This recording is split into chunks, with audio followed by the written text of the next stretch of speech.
నమస్తే 2014లో భారతదేశంలో ఎన్డీఏ అధికారంలోకి వచ్చిన తర్వాత దేశ ప్రధాని నరేంద్ర మోడీ గారు ఈ దేశంలోని యువతను మరియు మహిళలను పారిశ్రామికవేత్తలుగా తీర్చిదిద్దాలనే లక్ష్యంతో ఒక కొత్త పథకాన్ని ప్రవేశపెట్టారు. ఆ పథకం పేరే ప్రధానమంత్రి ముద్రా యోజన పథకం. ఈ పథకం 2015 ఏప్రిల్ 8వ తారీఖున భారతదేశంలో మొదలైంది.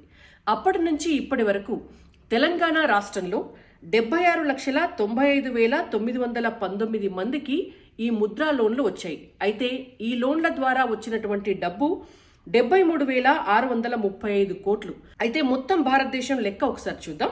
భారతదేశం మొత్తంగా ముద్రా లోన్లు 52,07,00,000 మందికి ఇస్తే తద్వారా మంజూరైనటువంటి నిధులు 33,19,000 కోట్ల రూపాయలు. ఈ లోన్స్ కూడా ఎటువంటి సెక్యూరిటీ లేకుండా ఇస్తారు. ఈ లోన్స్ కూడా 4 రకాలుగా ఉంటాయి.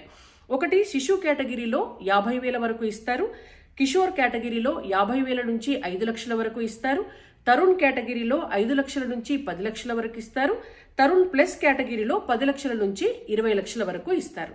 ఇందులో ఒక గొప్ప విషయం ఏంటంటే 71% ఈ లోన్లు తీసుకున్నటువంటి వాళ్లలో మహిళలు ఉండడమే. యువతను మహిళలను దేశ అభివృద్ధిలో భాగస్వామ్యులను చేయడంతో పాటు ఆత్మనిర్భర్ భారత్లో భాగంగా మనందరినీ కూడా పారిశ్రామికవేత్తలుగా తీర్చిదిద్దాలనేటువంటి మోడీ గారి సంకల్పానికి మనందరం కూడా అండగా నిలవాల్సినటువంటి అవసరం ఉంది. జై తెలంగాణ, భారత్ మాతాకి జై.